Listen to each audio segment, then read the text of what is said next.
Barbara, why are PSC CUNY members gathering today, forming a social distancing line between CUNY Central and the governor's office? We're out here because we are protesting against cuts and layoffs at CUNY.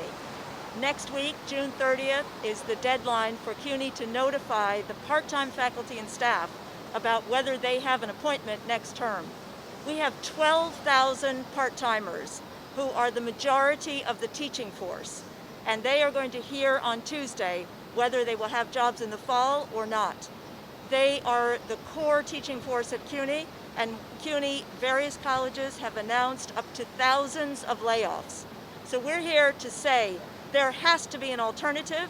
The CUNY administration and the governor's office and the city and the federal government should be standing up and investing in exactly the institutions that serve the communities that have been hardest hit by COVID, the communities of color that are crying out for justice.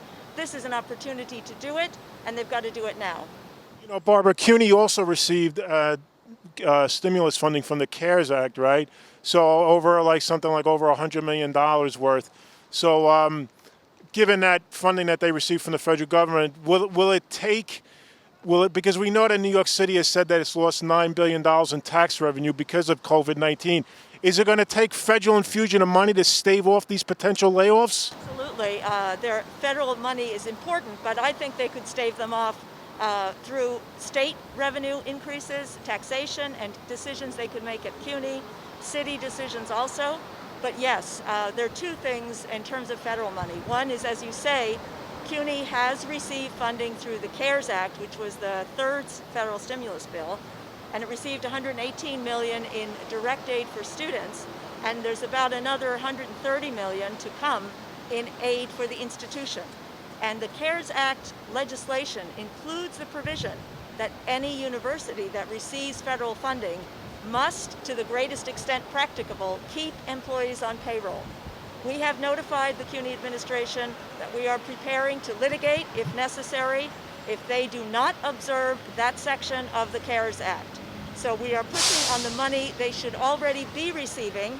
There's been a process. It may not be in their bank accounts yet, but that money has been allocated and is provided by the federal government. But then we also need additional stimulus money in the fourth stimulus bill, which is being held up in the Senate. And that bill has $67 billion for New York state and city governments. That must be moved. It's being held up just to punish states that have their fiscal year ending on June 30th.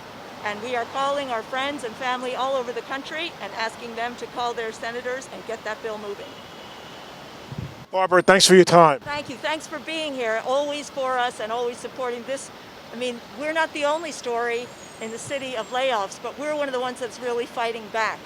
We refuse to normalize cuts and layoffs just because there's been an enormous budget crisis, which we do not minimize, but budgets represent decisions, political and moral decisions. We are demanding a different decision.